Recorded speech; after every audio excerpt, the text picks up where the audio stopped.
Welcome back to Alabama Live. Concern with weight and shape can be extremely common in the adolescent years. Remember that? Well, in addition to being exposed to health risks of obesity and poor nutrition, teenagers are being exposed to unrealistic beauty ideals that are portrayed on social media, which they're on constantly, some of them. So in today's Parent to Parent segment, we're offering some helpful tips to help teens live a healthy lifestyle. It's about making a lifestyle choice. Publisher of Potential magazine, Pam Mashburn, is here, and she brought along Laura Marbury with the Dairy Alliance to tell us more about this. Look, this is Potential magazine. I want you to check this out. This is for teens and their parents. It's a great resource for a lot of information. We've talked about a lot of things, but we haven't really addressed what our teens are eating that much. We talk about scholarships a lot and managing money, but this is just as important. They need to be healthy. It's probably more important because not every kid needs to go to college or should go to college, but they all need to be healthy. And then they're in this developing stage.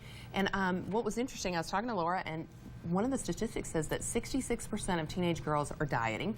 And it's even more alarming that boys, 31% are dieting. And what's even more alarming is that most of them don't need to diet.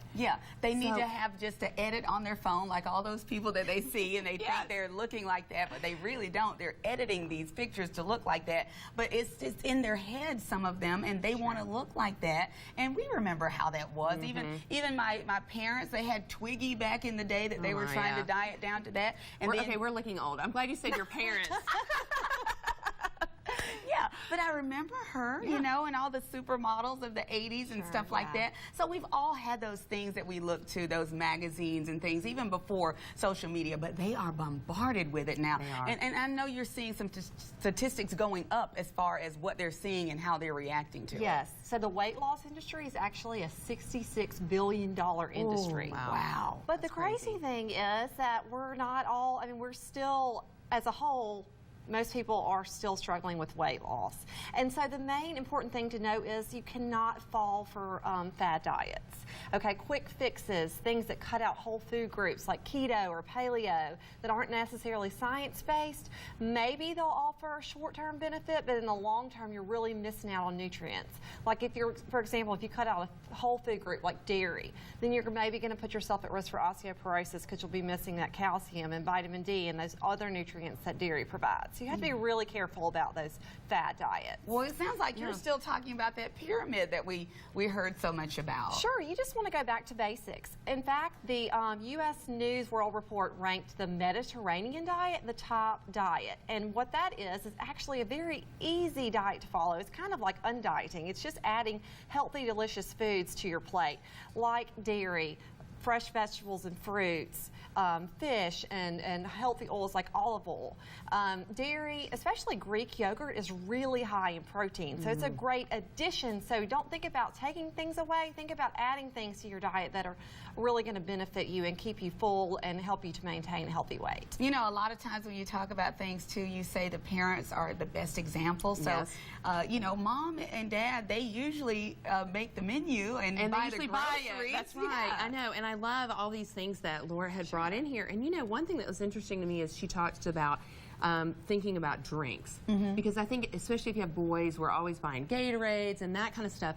And you had talked, and the energy drinks and things like that that are so popular. Well, and juices are really popular right now too. But some juices can have as much sugar as a candy bar. And honestly, they don't have fiber and protein, so you really will just crash later. So instead of juices, think about a smoothie. Make it with whole foods that have that fiber and protein, and then also don't forget to add in your milk, because that is just a great source. 1 glass of milk offers 8 grams of protein, and that you cannot always find in alternative beverages. Well, it sounds good when you say it, but it doesn't sound like it tastes good. So that might be the thing that most kids are used to, that sugar. They're used to the sodium. How do you kind of wean them off of that? So I would say just try the natural sugar. So if you're adding in fruits and dairy, those naturally have some sugar in them. And so you'll be surprised that your teen may actually really enjoy a smoothie. They just don't know it. Yeah, I was talking to my youngest son, who's 20 now, and he was always the one with the cute, you know, the chubby cheeks and all of that. And I saw him the other day. he looks amazing. So I go, what are you doing? He's like, Mom, you know, we used to eat out all the time. I don't eat out as much anymore. He's making his own food, and he's got his own diet. He looks amazing. So making these little changes can really make a difference. I know that for myself. Well, and I know, you know, Smoothie Kings and things like that have gotten really popular, but that is just something I don't think about making smoothies at home, and that is an easy one. Yes, so it's a great snack or breakfast. And speaking of breakfast, that's another thing that's important. You don't want to skip that meal. Another important fad diet is right now is intermittent fasting, and a lot of like times, go hours and hours without eating, and then eat your calories in a short amount of time. probably not really good for teens, especially. especially with because school they're and going to everything school else, and they need to and kickstart their athletics. metabolism. They need to be full so they can focus on their schoolwork. Yeah. Yeah. So a lot of times you cut out breakfast during this fasting, and you really shouldn't do that because you're missing out on nutrients, and also it can kind of actually lead to overeating later in the day if you're not Because you're careful. famished at a certain point.